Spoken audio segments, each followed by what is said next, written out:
How's it going, everyone? Today we're going to talk about 10 tips for starting a drone business. And these are things that I wish I had known and are based on my experience from about 4 years ago when I started my business. Now, properly starting a drone business takes quite a bit of work, and there's definitely some things I wish I had done differently or had known about before I started it, but then there are other things I feel like I did well at. So this video is based on all those different experiences. My name is John Elliott. This is MKE Drones. Let's get going.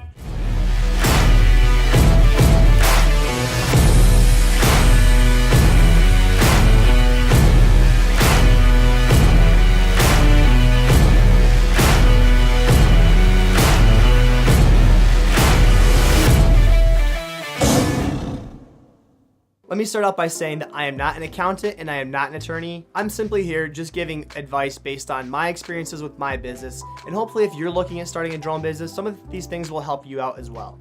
So I've got, again, 10 tips here for you. The first couple of these are a little bit mundane, but they're actually very, very important things to know as you jump into this. Number one, get your Part 107 certificate. I did talk about this a little bit in my last video, which I'm gonna link up here. And I probably will do an entire video that kind of runs down the whole process and gives some basics of the topics that are covered on the test. Having that certificate is crucial. It is required under federal law to make money with drones. Make sure you know the regulations inside and out. You're definitely going to have clients who are going to come to you and want to do something that is not going to be legal or allowed under Part 107. And it is not up to them to determine that. It is up to you as the pilot in command to make sure that they know what is and what is not legal. Aviation for a very long time has had a culture of safety, and that's what makes it one of the safest ways to travel. So my personal belief is that it is up to us as drone operators to make sure that we are embracing that culture of safety. The next thing to think about with starting a drone business is how far into this do you want to go? There's two ways you can file taxes. And again, I'm not an accountant, I'm just giving some advice. You can either file your earnings under your personal income, or you can start a corporation and file them under that. So if you plan on only making a couple grand a year doing this, where it's very much part-time, maybe every couple weekends or something like that, then you might just want to consider filing all that money underneath your personal taxes. However, this is something that you really think you're going to get into, where you're going to be making tens of thousands or even hundreds of thousands of dollars a year doing it, then it's something you definitely should look at starting an LLC or a corporation for. My personal recommendation is not to go with any of the online companies for filing. They like to try and lock you into little costs that they're going to hit you up for annually. It's much better to pay a little bit more and go meet with someone in person in your local area that you can talk to and deal with. This brings me to my third tip, which is find a good accountant. They can help you make that decision about whether you should be filing your taxes under your personal income or whether you should start a corporation to file your taxes. A lot of accountants can also help you file for an LLC or a corporation. Your accountant is also huge when it comes to filing taxes. I learned pretty quick that this isn't just as simple as your personal taxes where you can jump online and do the filing. There's quite a bit more that's involved with running a business and doing taxes. So my accountant has been a huge help with all of that. Your accountant is also going to be able to help you with things like expenses and reconciling your books, and can really be a key part of your business from a financial perspective. The fourth tip is where this starts to get fun, and that is deciding what kind of drone you want to use. So to be brutally honest, it depends on what kind of stuff you want to go into. So that's another thing that we'll talk about later, but the type of business that you want to jump into is going to determine the type of drone that you want to use. So if you're just going to be doing very simple stuff like commercial real estate, residential real estate, working for marketing companies, a lot of that stuff can simply be done with a high-end consumer drone like a Phantom or a Mavic or some of the Autel drones that are out there. If you want to move into inspection work, you're going to have to look at some drones that are probably more expensive and have some specialized payloads. One of these would be thermal, for instance. Then there's the TV production in cinema world, and there's really two different ways to go on this. A lot of productions are okay with something like the Inspire 2, which has swappable lenses, lets you shoot ProRes, and there are certain types of RAW you can shoot with that. But then higher end productions really aren't going to be okay with that. They might want to fly the same camera that they're using for all the rest of the shoots, so that's going to be a very large camera like a Red or an Alexa Mini or something like that. And for this type of stuff, you're going to need to go big, and that's going to mean a heavy lifter. So some of the stuff out there would be like the FreeFly Alta systems, or in lighter cases, you can run the DJI M600. And then there's also some custom drones that are out there that are able to lift these large camera payloads as well. And then frankly, in the commercial drone world, you can't just go buy a drone and run out with it. In order to fly and operate a business, you're gonna need a lot more stuff. So you're gonna need all kinds of additional batteries, cases for traveling, generators, all kinds of different things. The list just goes on and on and on. And then beyond that, you're gonna need a second drone. If you only have one drone, what happens if that goes down? You're out of business. So you're gonna have to figure out what you need for a backup drone, whether that's buying a duplicate of whatever else you have, or whether that means maybe a cheaper or a not quite as capable version that will still get the job done for what you need. Tip number 5 is get insurance. With the drone business, you're going to need 2 types of insurance specifically, maybe some beyond that depending on what you're doing. But the 2 main types of insurances are going to be general liability insurance, which almost every business has, but they don't cover aviation activities. So you're also going to additionally need aviation insurance. Keep in mind that Part 107 comes back around here because most aviation policies specifically tell you that if you're not following Part 107 and you have a claim and they find that out, they're not going to cover that claim. So to make sure you're covered, you have to be following Part 107.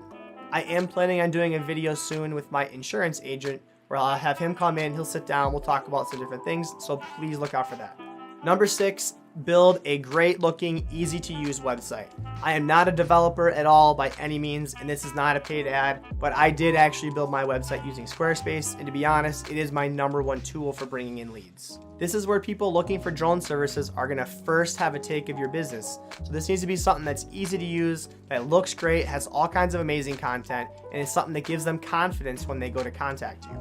Number 7, figure out your pricing. Now, there's generally 2 ways to go about this. A lot of customers will take hourly rates and they will be perfectly fine with that. But then there's also other clients who are going to want to have a project price, which means you're going to have to sit down and try to figure out what's going to be involved with that process for that customer and then come up with a price that you think is fair. I'm not going to talk about my pricing. This is something that's very regional typically, or can be even specific to your city where you're at. But keep in mind, the drone market is fairly crowded right now. So you're going to have 2 different types of things going on. You'll have a lot of people that are new, they're not charging as much money, but then you're also going to have companies that have been doing this for 5 or more years and are going to be charging quite a bit more because of the experience that they have. One thing I do not think you should do is call around and ask your competitors what their prices are. I get these phone calls every couple months and they're super irritating. You can tell almost right away because the person has no idea what they're looking for. They're very vague. They don't really work for a company that they're stating. So it's very clear they're trying to fill you out, and then I just end up giving them very vague answers and not a lot of information. You need to figure out what you feel is a fair price to charge your customers, but you also have to keep in mind that it's not just about your flight time or your editing time. There's so many other things that go into it. There's all your insurance costs, there's your battery costs, power costs, equipment costs, all that stuff. Then beyond that, there's your travel time. There's all the time you're gonna spend doing emails with customers or phone calls or meetings. You somehow have to try to incorporate all of that into your hourly rates so that even when you're doing things that aren't necessarily flying or editing, you're still making some money to cover that time. Now this brings me to tip number 8, which is a little bit counterintuitive, and this is give some work away for free. So as you're building your website and your portfolio, you're going to need some amazing imagery to put on there so that people aren't just looking at a blank website. They want to go on there to see what you can do. Early on, I just went all over my city. I go to spots that were beautiful where I could fly legally and I would grab footage of those areas. However, it also makes sense to reach out to people you know who might need drone work and just say, hey, I don't have much experience yet. Can I come do this for you? If you don't like it, don't pay me. If you do, maybe you pay me. And if not, that's okay too. Doing free work is really the best time to start learning this craft and to start watching videos and trying to absorb as much information as you can about video work and photo work or whatever type of industry you plan on going into, if it's industrial inspections, learning about thermal, all that. This is really the time to really start diving into all that and spending lots of time on that. The more flying and work that you do, the more content you're going to build up, which is just going to make your website better and make your portfolio better as well. Number 9, get that social media going. So while I don't particularly get a ton of leads from social media, I do get some. But beyond that, it is also a great way to interact with your city and start getting your name out there. Social media is really a huge part of branding these days, and it is something that you can't ignore. Even if you're not a big fan of social media, you have to have a presence on there. My final tip is to start reaching out to customers.